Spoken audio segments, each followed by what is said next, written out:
How's it hanging, everybody? I hope everybody's been doing well. I'm checking in because I want to talk about my top 10 RPGs of the year 2025.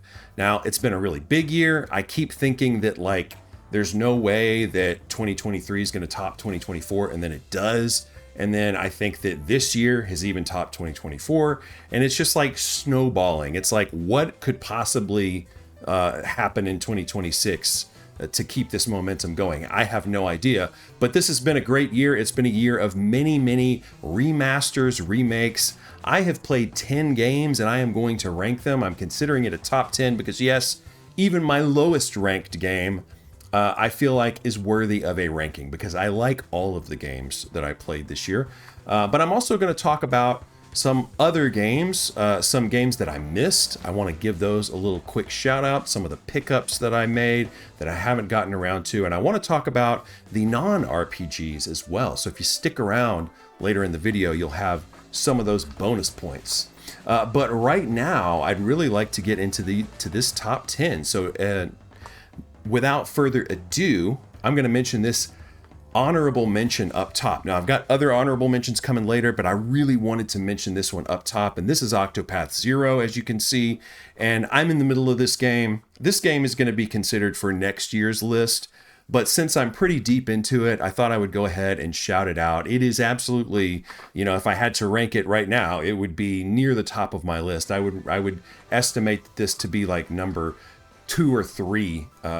2, 3, 4. It's going to be higher up in the list because, these Octopath games, they're not going to blow you away. They're not going to change your life. They're just very good RPGs, and they just do so many things right. And with Octopath Zero, this is one of those games that I can just sit down and play all day, and I don't even feel it. I don't feel the fatigue. I don't get, worn out of the game. I don't feel like I need to take breaks. Am I describing an addiction? I don't know, maybe. But, the reality is it's just a very good game. It flows so nicely. And I will mention something. I made a decision when I started Octopath Zero. I said, you know what? I cringed all the way through Octopath Traveler 2. That's the only other Octopath game I've played. I cringed all the way through Octopath 2 because of the voice acting. So I made the tough decision. It actually wasn't very tough, but I made the decision to just turn that mess off. I just went into the volume, I dropped it. I also let everything autoplay on fast forward, although I turned fast forward down to the slowest speed.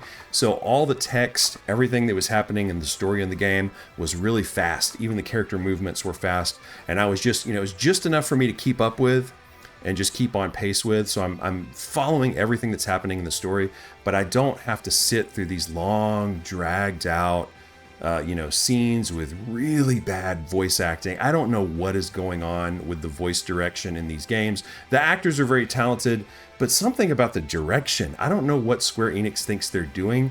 This is not a good direction for this title. This is a classic RPG or a classic inspired RPG for fans of like Final Fantasy VI, and then you listen to the voice acting and it's like, wait a minute, did y'all come here to do voices for like Paw Patrol, or do you need to go down the hall? Like why do you sound like that? It's just lots of goofy, kind of almost AI sounding voice acting. It's just super generic, super like salesman pitch, cringe. I don't know. I could go on and on about it. But what I can say about Octopath that is good, Octopath Zero more specifically, which is good, which is pretty much everything else, is the exploration. The combat is basically the same. The town building is a surprising strength of this game. I mean, when you build this town, this is like a Suikoden town on steroids because you're recruiting all of these characters. Yes, you can recruit more than 8 characters, and that's exciting in and of itself. But then you get to build this town and you get to place all of these characters all over the place, and you get to have access to them to give you items and to do all sorts of other things that actually help you on your quest. So there is real meaning and progression tied into this town, and I really liked what they did with it. The actual kind of job class systems might not be as deep in this game, but there's still some depth here. There's still some depth here. And as you level your characters up and kind of max them out, then you will be able to use your JP, which is kind of like your experience, your experience currency, to unlock abilities and share them between your characters. Your main character is the only one that gets like multiple job classes that they can just like switch through. But I thought that this was a nice kind of like way to make the Octopath formula just a little bit more abridged, hold it back just a little bit, and then focus more on just building out your roster and getting lots of cool job classes that way. This is a very good game. And again, it just, the pacing, the flow is really good. And I'm decided in this time around that I'm just going to focus on the main story, do some side quest stuff as well, but really try to like make sure that I'm sort of staying on track with the main story, because wow, in Octopath 2, I really wandered for a long time. Anyway, we've got more to talk about, and I keep rambling about an honorable mention. So let's get into my number 10 topic, or my number 10 game, which is going to be Ys, The Oath in Felghana, or rather Ys Memoir, The Oath in Felghana. So this game came out around the same time as Ys Origin back in the mid 2000s on PC. It's like a Windows XP game or something in Japan. And it was a long while later that we finally got this game, as well as Ys Origin in the West. This game is based on the Ys Napishtim engine, which just means Ys 6, the Ark of Napishtim, had a certain look. It looks like this. It's basically like, pre-rendered looking sprites, a la maybe a Donkey Kong Country, but then it has this kind of, overworld Zelda 3D type of backdrop. And I love the Ys games because they are so electric with energy, and the action is so fast-paced and satisfying. It is like Zelda meets Castlevania Symphony of the Night. And the first Ys game I played was Ys Origin, which is kind of like the first game in the chronology. And this game feels almost like a sister game to it. I'm just now checking it out for the first time. And this is, of course, a recent remaster. I would say the remastering is very kind of minimal here. I think probably the biggest thing that this version of the game has is a voice cast, a new voice cast. And I liked the voices in this game. I thought it was pretty good. But it's just, when you play Ys games, you have fun. It's just a great time. And Ys Memoir is also a great time.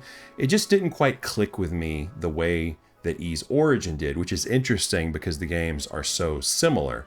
But I was very happy to get this Ys game under my belt, and I can't wait for Ys Proud Nordics, even though I'm mad about the whole, canceling Ys 10 Nordics to make Ys 10 Proud Nordics, the whole planned obsolescence model that Atlas follows. This was a super clumsy thing that this company did, Falcom. But it is what it is. We move on. Yes, I'm a sucker. I'm gonna order, Proud Nordics and play it, and I guess try not to be super sad. But it is what it is. But anyway, Ys is a good series, and it is my favorite Falcom series. But next up, we've got Suikoden 1. Suikoden 1 is Suikoden. Have you ever heard of Suikoden? This is part of the HD 2D Remaster collection, which includes Suikoden 1 and 2. Suikoden, a PS1 game. And it's basically a standard fare RPG, turn-based. You have a 6-member party at any one given time. But the real hook of Suikoden is that you get to amass a giant army of playable characters. I'm talking about 108. This is based on Chinese folklore. It's called the Stars of Destiny, and you can recruit 108 characters. I thought this game was fun. I enjoyed playing it. I'm very glad that I played it. But man, the inventory management, even in this remaster, was atrocious. You have all of these different characters, and you are trying to ration out the good equipment for these characters, and you have to go to this like locker lady, a storage lady, and you have to like put stuff in the big storage thing and then bring it back out for new characters. It is atrocious, and if I ever play this game again, I'm gonna have to just figure out a completely different approach with that whole thing. But next up, I want to talk about my next game. This is number 8, and that is Suikoden 2. Yes, it's also part of that collection. And yeah, I think this game is quite a lot better. A lot of people have said that the Suikoden 2 is basically Suikoden 1, but better and remade and kind of rethought out and fixed. And that is more or less exactly what it is. That issue with the inventory management was pretty much fixed here. And it's just a little bit easier to manage your inventory, but also the game kind of just de-emphasizes inventory. If you recruit a character, you can probably leave them equipped with whatever they come with for the whole game. And also, this is the game that I actually went all the way and got all 108 characters, which is not very easy to do. I don't know how you would possibly do it unless you're following a guide. So yes, I followed a guide to get that done. And it was good. I'm glad that I played it that way. I have experience playing Suikoden just playing it on my own, recruiting whoever I wanted or felt like, and then I also did the complete playthrough with Suikoden 2. The story in this game, much better. The characters, much better than Suikoden 1. The remaster itself, like the backgrounds and the graphics, are really great here. This is some of the best sprite work I've ever seen in any game, period. This Suikoden also comes from the PS1 era. This is like if Hayao Miyazaki was a pixel artist in the mid-90s. This is what would have happened, I feel like. It's really, really high quality stuff, and I'm very glad that I played Suikoden 2. A good game, and the fact that it's number 8 on my list, I think says a lot about how good this year was. And speaking of that, next up on my list, we have Chained Echoes DLC. This is called The Ashes of Elrant, or Ashes of Elrant. And wow, I am so giddy that I got to play DLC for one of my favorite RPGs of all time. A total indie sleeper hit. We've talked about it on this channel before. You guys know the deal if you follow the channel. That Chained Echoes is highly recommended. It is up there with the greats of like the 16-bit era, like a Chrono Trigger, like a Final Fantasy VI. I'm serious. It really is that good. The story is incredible and like just kind of one of those mind-bendingly huge epic tales. And with Chained Echoes, Ashes of Elrant, we basically just get another chapter and we get another character. And it's not like it's not like they, nerfed the game or, kind of gave us a whole new experience. This is very, very faithful to, I would say, Chained Echoes, just the core game. But this is a nice, meaty chapter that we get to play. This took me like 8 hours or so. I think it's like an 8 to 10 hour type of thing. So that's what you could expect to spend on this. And hey, it didn't really improve the game, but it's more Chained Echoes. And who doesn't want more Chained Echoes? I certainly want more Chained Echoes.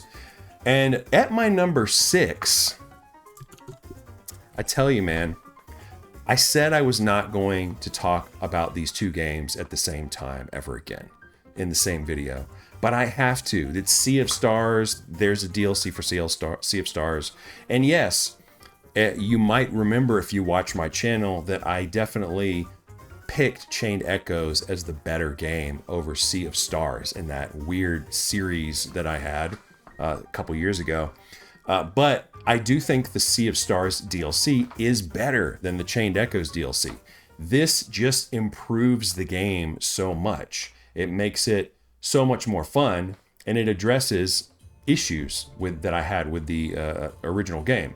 I would say that this game is just sort of a real big elevating factor for Sea of Stars. And The animations are better, the graphics are better, the setting is cooler than any of the settings in the original game.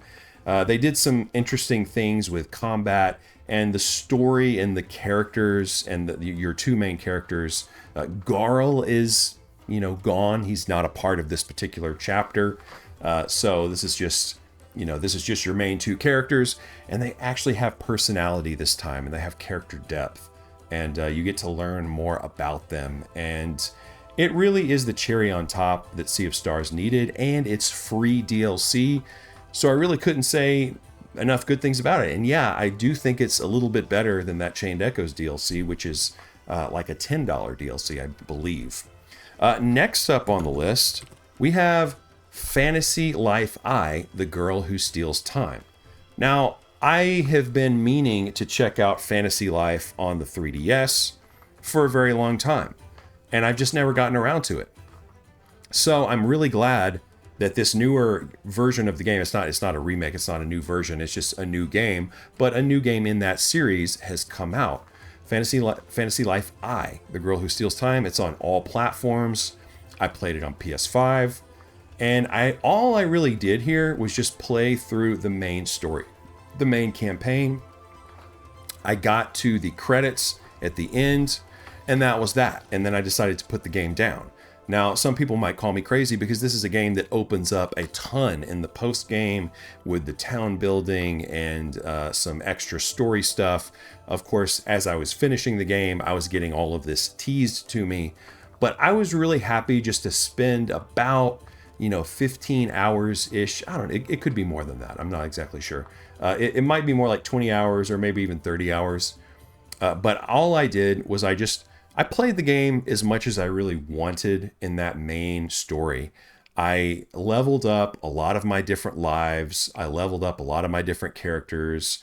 I went around the big, what's it, like the big Pangea island continent thing, and I unlocked most of it. I think I found all of the little spots where you reveal parts of the map. So I revealed all of the map, and that was cool.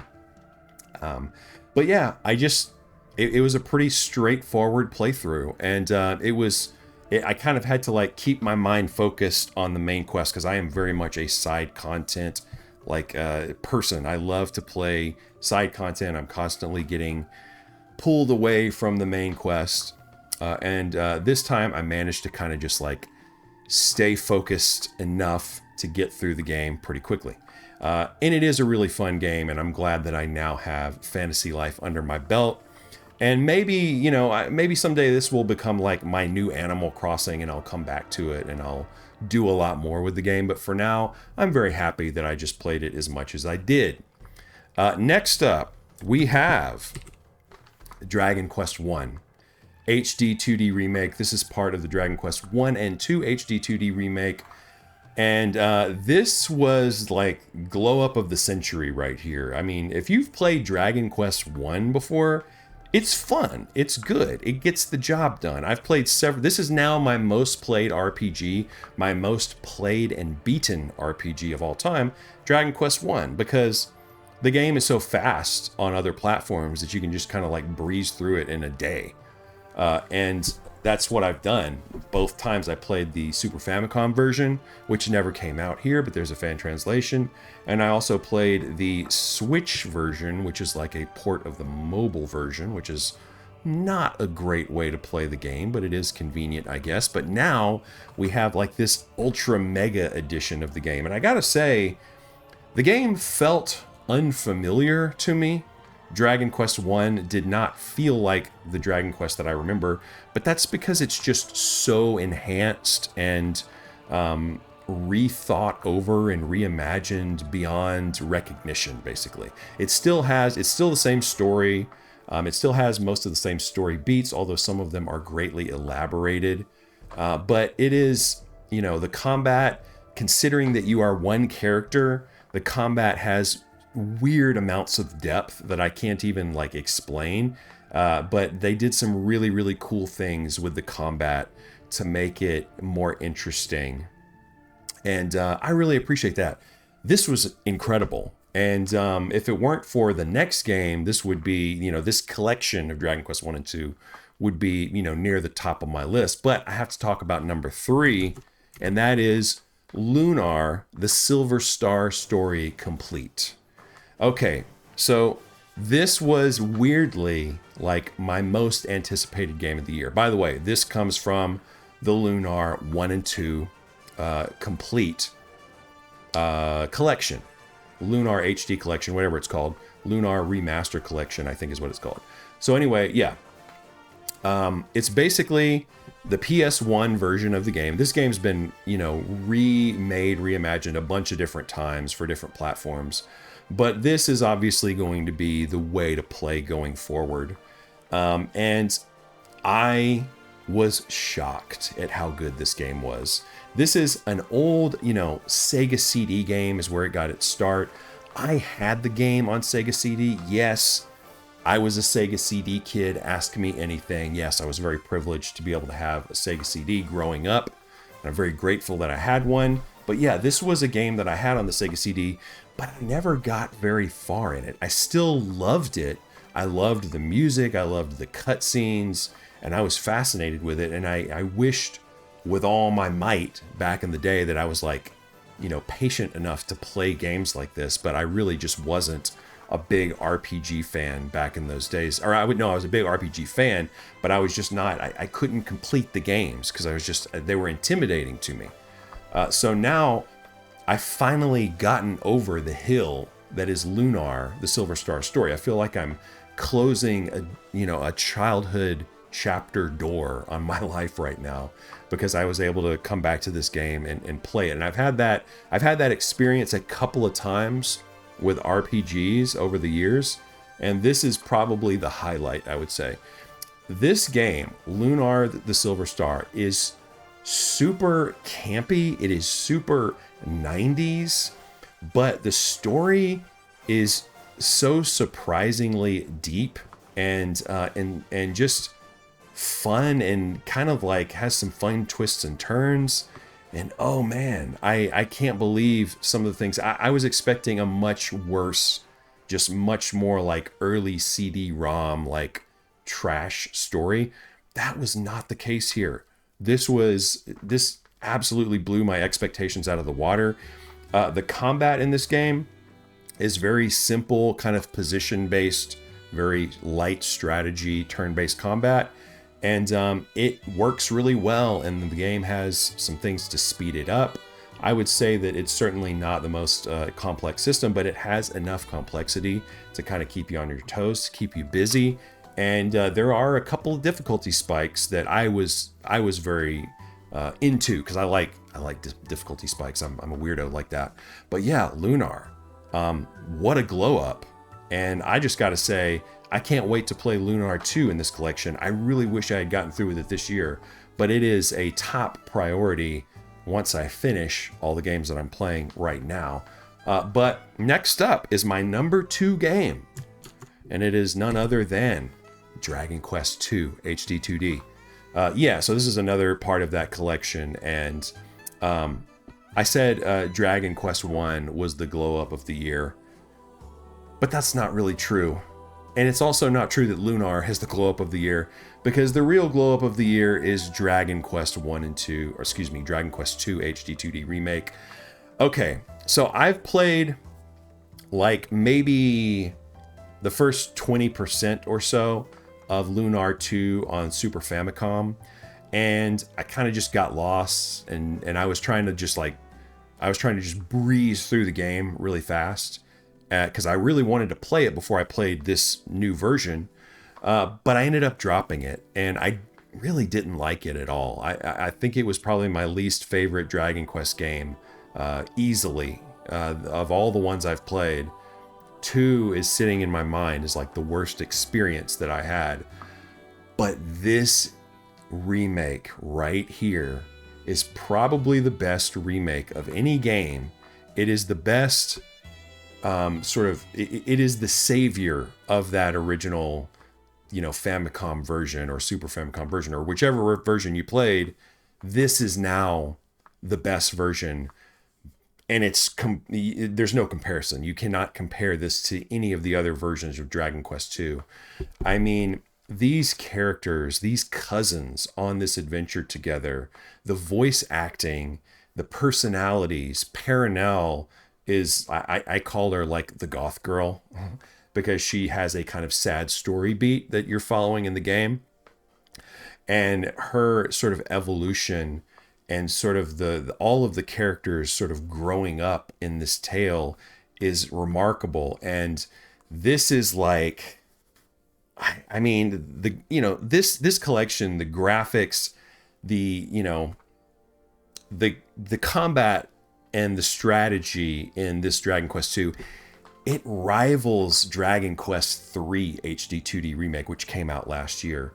It really does somehow rival it, even though you've only got 4 characters and you're not able to constantly switch them out and do all this fancy job class stuff. But they still did some really cool things with this combat to enhance it. And I mean, this is a game that will keep you on your toes. Like Dragon Quest II, not an easy game. I felt like Dragon Quest I was easier. Dragon Quest II was a little bit more difficult.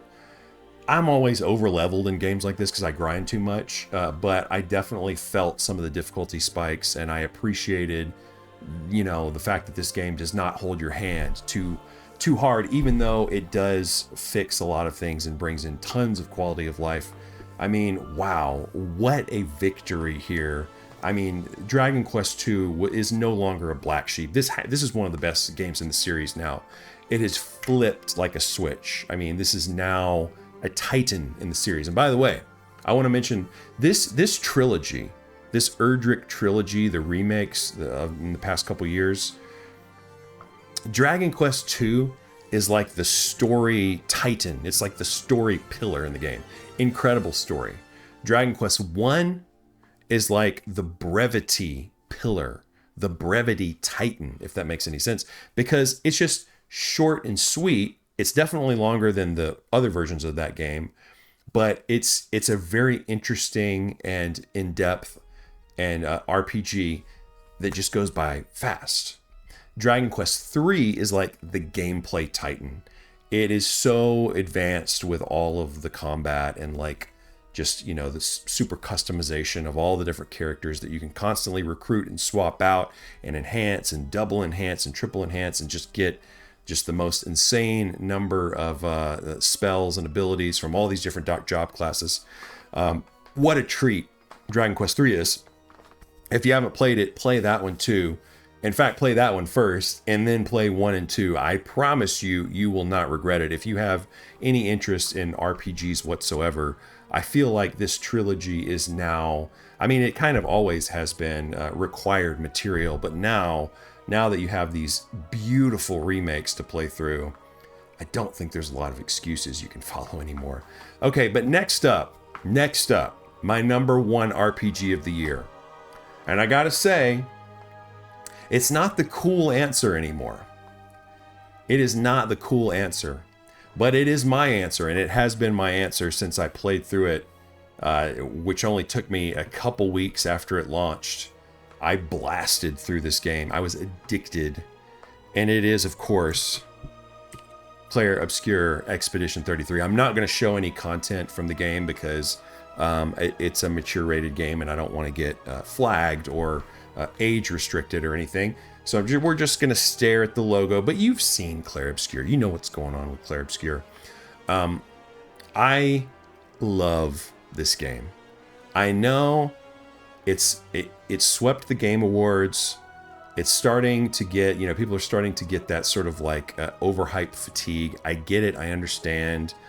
But at the same time, please believe me when I tell you, if you've never played Clair Obscur Expedition 33, if you've never played it, or maybe if you tried it and got a little bit icked out or squicked out by the parry system, I understand. It's kind of not for everybody. That's why they have story mode. I would say if you don't like the parrying, try story mode. I have a couple of different people in my life that I actually convinced to play this game somehow, and they both played it on story mode. I played it on normal. I thought the main quest was pretty reasonable to get through. I definitely had to you know, on some of the kind of super bosses that you fight, you know, in random dungeons and on the world map as you're just kind of walking around. You gotta you gotta really be on your game with the parrying, I would say, unless you just have a really exceptional build. But I mean, what can I say about Clair Obscur that hasn't already been said? The story is the best narrative I've ever experienced in the medium of video games. It is the best story, truly, that I have ever experienced. And it's one of my favorite stories, probably ever. I can't wait for this to be, if this goes into novel form or film form, I'm there like immediately. Because I love the narrative so much. I love the storytelling. I love the voice acting. The English cast is incredible. Probably the best English cast I've ever heard in a game. The cast of characters is probably my favorite cast of characters in any game I've ever played. This is now my favorite RPG. It has dethroned my rock, Dragon Quest XI. This is now my favorite. And I don't know what's going to beat it. I mean, this game came out of nowhere. I did not know this game was going to be that good. I thought it looked really cool when I saw it revealed in some like Xbox thingy, in late 2023 or early 2024 or whatever. But I had no idea that this game was going to just be oozing with so much quality. And let me say, it took me about 2 weeks to beat the game because I was just addicted. I could not put the game down. So I blasted through it. But then the post game, all the different crazy dungeons you can wander into on the world map, all the super boss fights, all the new Pictos and Luminas that you can learn. I mean, dude, I had such a blast with the post game. It easily doubles the size of the actual overall game content. If you go around and you do all of this extra content, you are easily doubling the game size. Wow, I don't know. I could go on and on. I could go on and on about Clair Obscur. And I think that, can I just say, I'm very glad that it did as well as it did in the Game Awards. Yeah, I'm kind of squicked out that it won so many and there's so many good games this year. But it kind of really is that good, though. And also, I thought it was an absolute pimp move that the director of this game accepted Game of the Year after all the other awards they won. They won Game of the Year. And then they dropped an update, basically a DLC, free DLC expansion. They dropped it on stage at the Game Awards. That was like ice cold.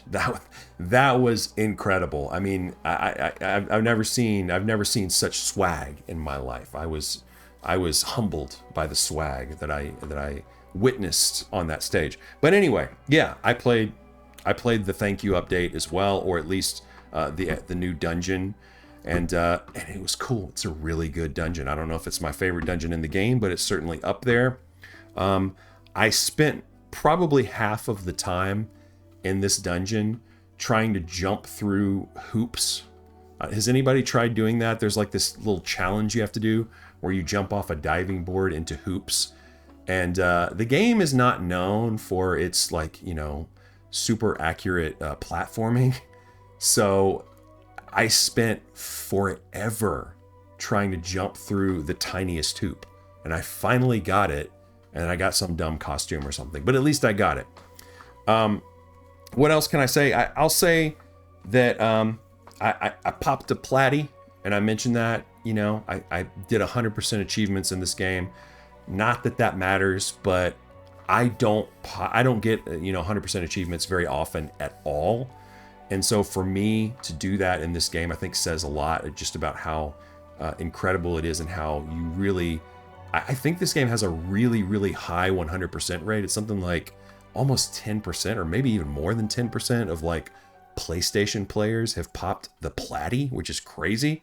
So it's one of the most 100%ed games of all time, I would assume. Okay, let's move on. We got some other things to talk about. I want to talk about the games that got away. These are some of the games that I picked up or that I tried but didn't quite click with me. So let's move on with our list here. And first up, we got Saga Frontier Remastered 2. I picked this game up on Android, of all things, because I really wanted to play it on my Retroid Pocket Flip 2, which, by the way, shout out to the Flip 2. That is my favorite... it is my favorite handheld of the year. I did pick one up. I've been very happy with it. But I did not get around to playing this game. I want to play it. I've never played a Saga game. I played like one dungeon of this. I thought it was really weird and strange. Just the way the game presentation and the gameplay was. It was very weird game. But I enjoyed it. And I would like to play more. I would like to play a Saga game, and I would like for this to be my first Saga game, maybe. So we'll see how that works out, but we're just going to keep breezing along here. Next up, I have to obviously... this is kind of like the elephant in the room. No, I did not play this game, but I did play the demo of this game, Trails in the Sky First Chapter. This is the remake of the first Trails game, and... I love Ease, so you would think that maybe I also love Trails because they're both Falcom games. They feel almost like sister series, but I played the demo of this game, and I had a good time. I thought it was fun, but I thought it was also just kind of a bit too mediocre of an experience for me to want to keep going and play dedicate like 80 hours to this game or 60 hours. Like, I don't think so. I don't, it's not crying out to me that way. And the thing is, of course, with the Trails series, if you don't know about the Trails series, it is all about the full experience of all the Trails games, all the arcs. This game's part of a trilogy. The second remake has been announced, but then there's like, there's like a grand total of like 12 games, 13 games, 14, something like that. And they're all big RPGs, and they all fit together, and they all share characters and casts and story events and things like that. And I've heard people who love the Trails series talk about how incredible it is to see all of these characters from all these different arcs in the series all come together and culminate in this one giant like battle, and how that's just indescribable, the synergy that you feel and just the depth that you feel. And I'm sure that is correct, but this game is just not that appealing to me personally on the surface level, and that is an important thing. A game has to be good on the surface level for me to want to play it. Have I played some games and beaten some games that I was not sure about at first and then went ahead and did it anyway and was very glad? Yes, of course. Would this be one of those games? Maybe, probably, I don't know. But, Trails is a big undertaking. This is like, if you watch your first episode of One Piece, you kind of got to lock in and watch 1,000 other episodes. That's what it feels like to me anyway.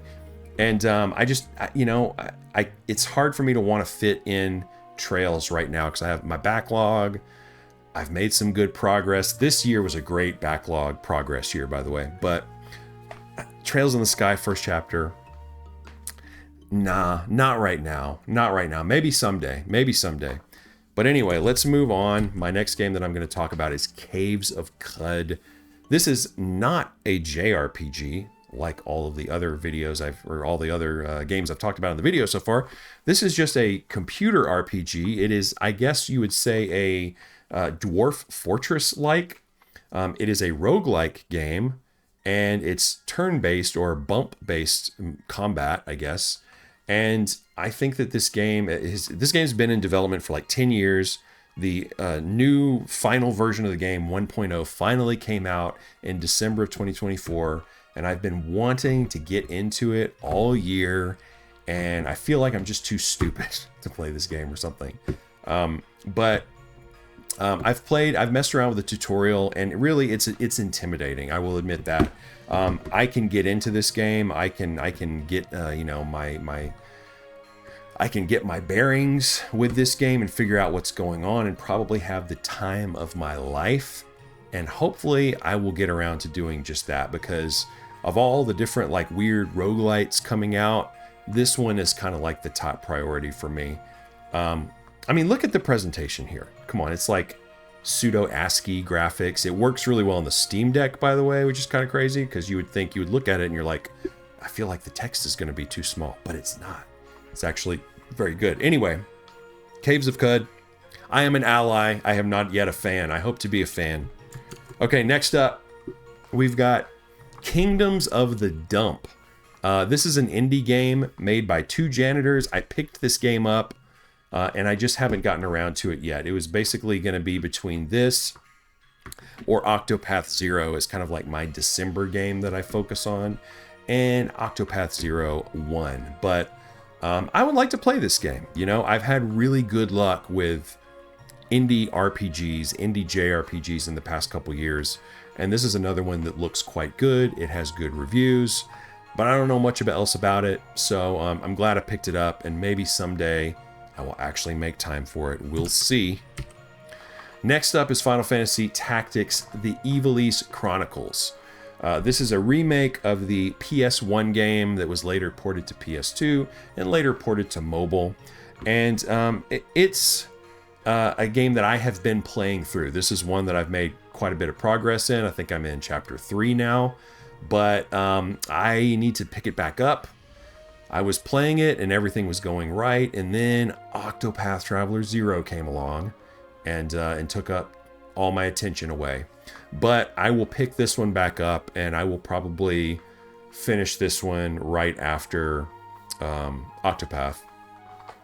What I can say about this game so far is that it feels really slow. I feel like I'm spending too much time in all the battles, and I'm starting to figure that out a little better. There's a, you hold one of the trigger buttons and it fast forwards the game. So I could definitely lean on that a little more. I could also lean on the depth of the strategy of the game when it comes to, kind of customizing different move sets from different, from different job classes. There's definitely some good job class mixing and matching.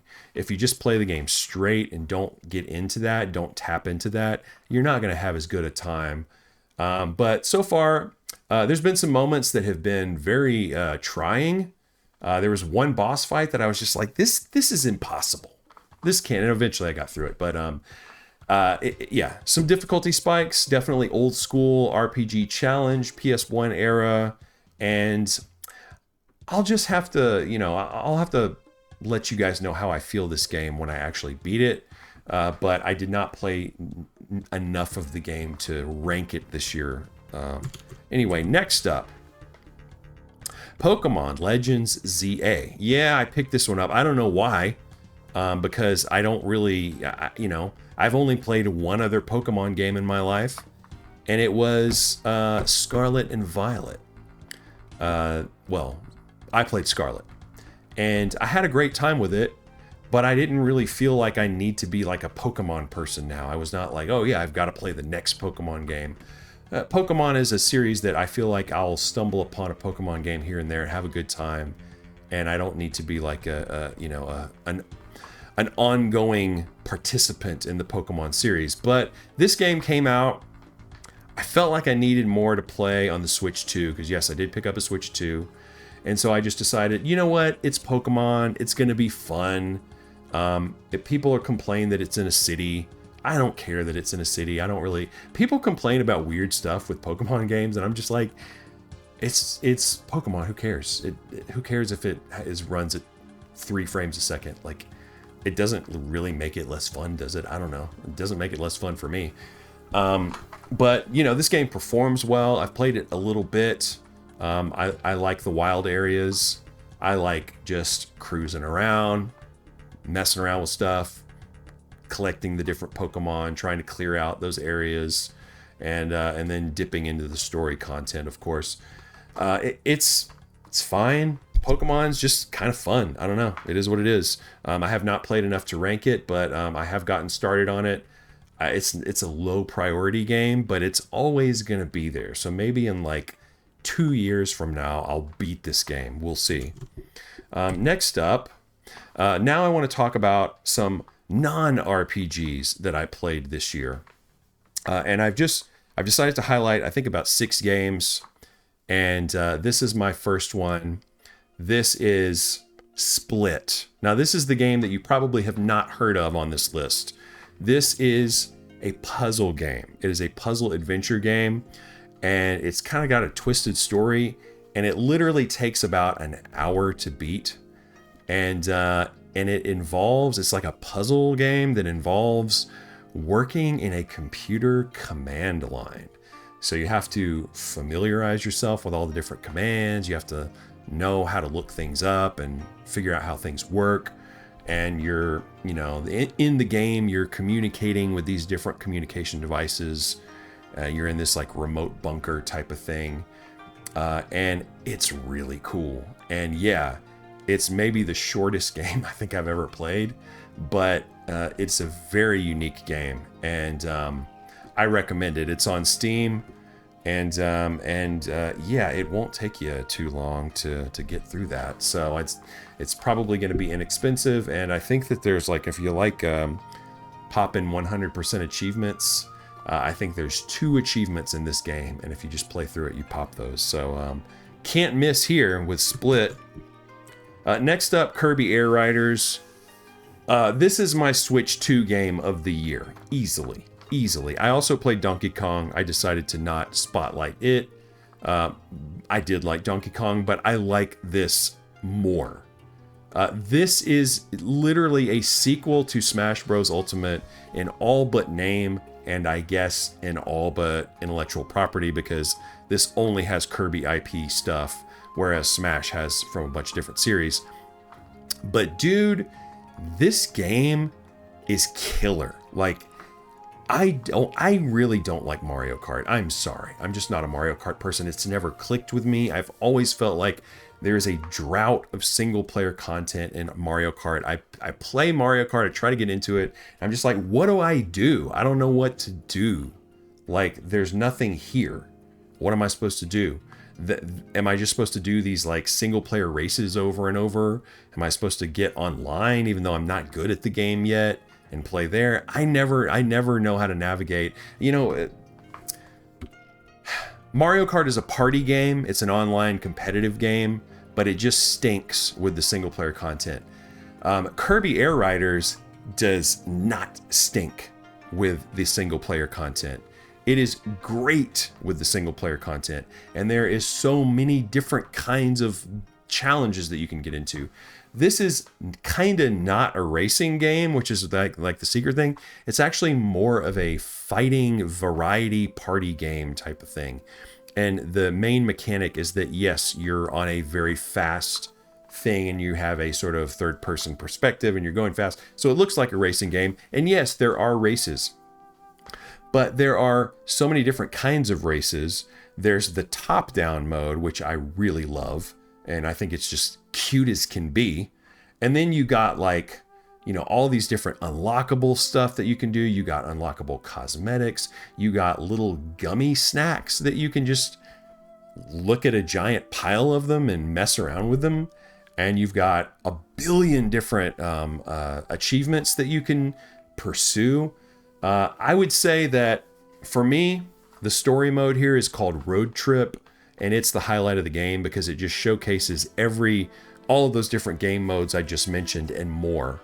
And it's just all of the like races and stuff are over in like seconds. Like it's so fast. I mean, sometimes they go on longer. Sometimes you actually do a few laps, but then sometimes it's just a really quick challenge.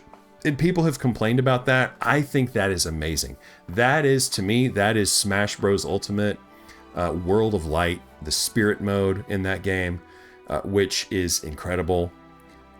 This does not quite meet the highs of World of Light or in Smash Ultimate, because the spirit list is just crack cocaine in the form of a video game, in my opinion.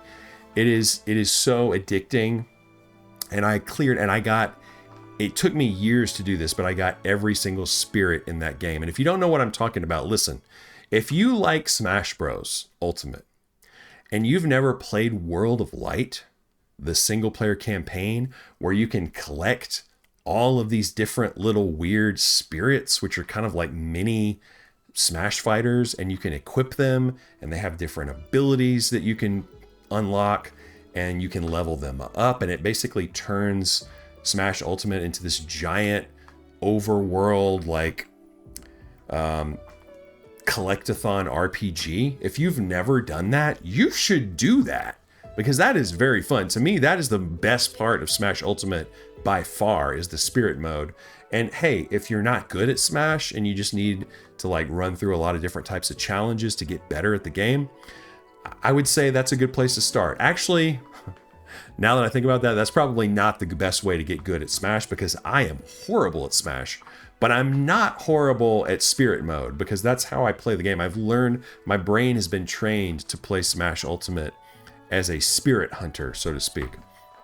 Okay, those are the confessions of a Smash spirit hunter.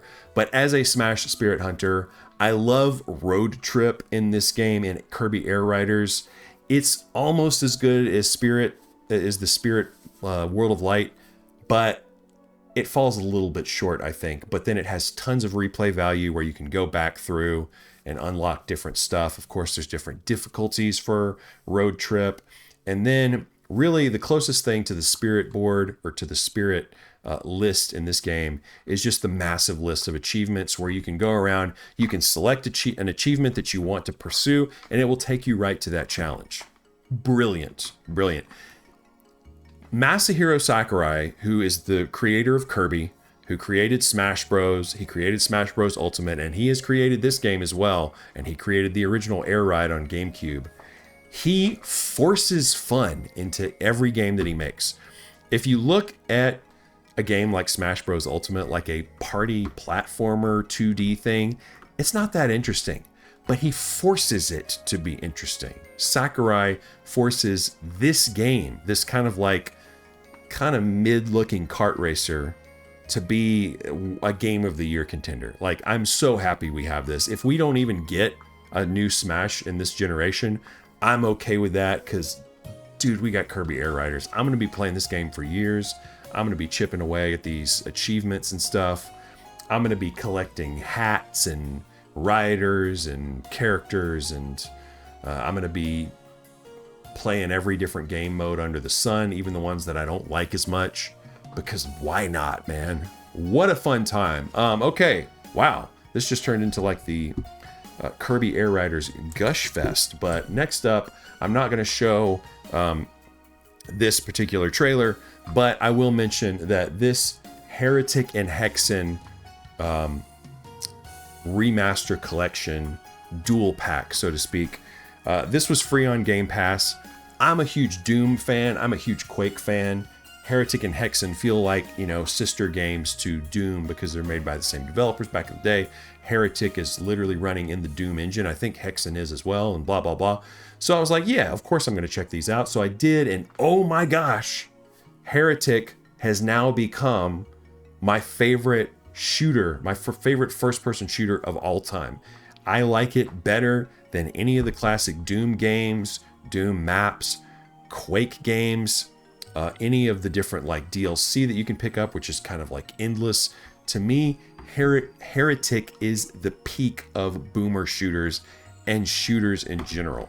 I played every single level and every mission, every episode of this particular title, and now I am like a Heretic addict. And if I can explain this to you, it's basically old school Doom, but with verticality, kind of like Quake. That's sort of the hook with Quake, is it's like, oh, it's like Doom, but it's more advanced now. So this was kind of like an in-between. Heretic was still more like old school than Quake, but it's just the perfect like in-between of those two things. There's tons of verticality in this game. You have lots of characters that fly up high and fly around and annoy you, and you have to deal with those. And just the different kinds of characters, and the fact that it's kind of medieval dark fantasy. So yeah, there's lots of projectiles, but it's also different kinds of projectiles. It's not these super fast, like, you know, shotguns and stuff. It's like, you know, there's just a wider array of different kinds of weaponry in this game. The level designs are just incredible, like architectural masterpieces. I mean, it sounds like hyperbole, but I really, really love Heretic now. And I've barely touched Hexen. Hexen is also interesting and fun, and I've messed around with it a bit.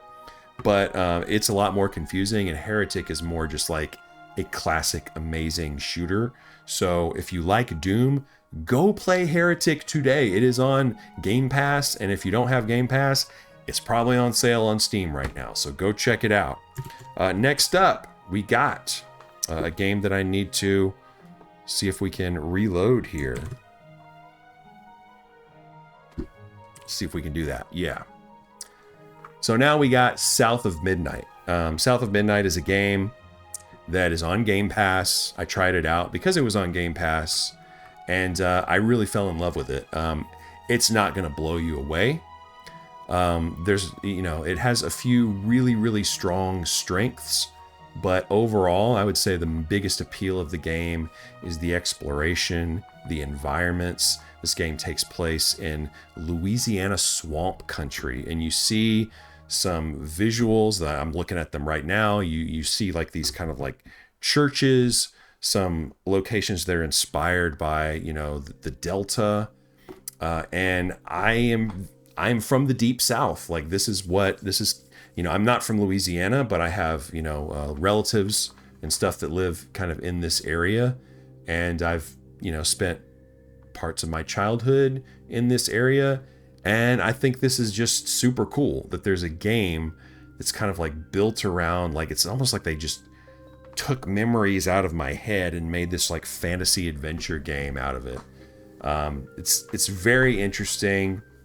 The main character is pretty good, you know. I mean, the characters are okay in this game, but it's really all about the locations. It's about the exploration, and the adventure and the kind of awe and the wonder.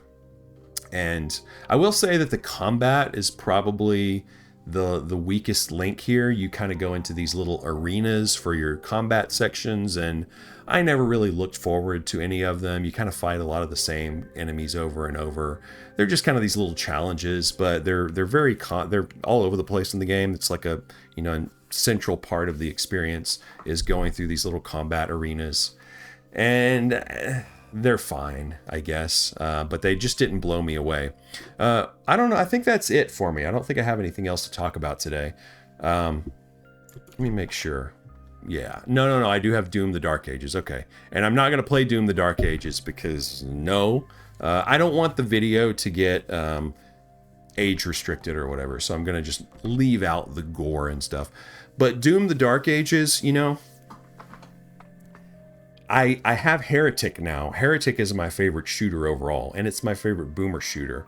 But my favorite modern shooter game is now Doom the Dark Ages. And I like this by far my favorite modern Doom game, because Doom 2016 and Doom Eternal, those games just did not click with me like the old Doom games did. So I was thinking I was never going to really find like a Doom game that felt like classic Doom, or that I liked as much as classic Doom.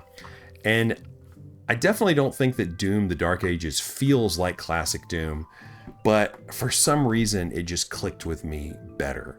So it's just, I think it's a little bit more forgiving, because I'm not the best, you know, FPS type of player. I'm not the best Doom player. As obsessed as I am with Doom, I'm not great at it. I really have issues with, you know, holding back my inventory, or like, you know, keeping all of my ammo. Like I just always want to just deplete all of my ammo. And now I'm like, okay, well now I can't beat the level because I don't have any guns or whatever. And that always happens to me in Doom games. I get really far and then I run out of ammo and I can't do anything. That was like ease. Why am I saying ease? We've been going for a while, I think.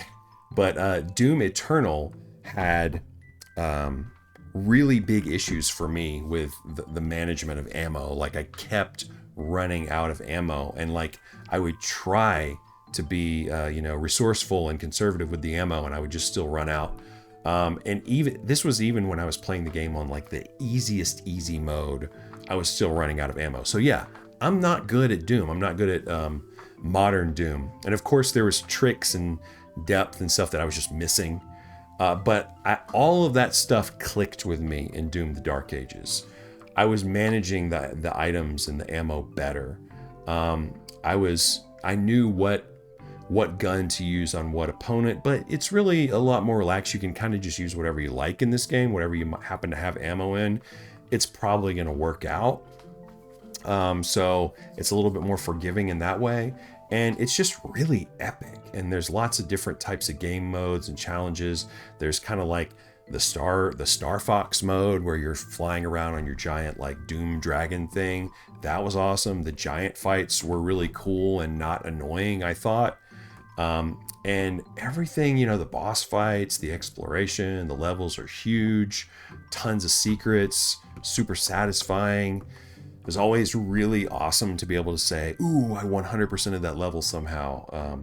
It just a really great time, a really great showcase of the power of the Xbox Series X and of any decent PC, I guess.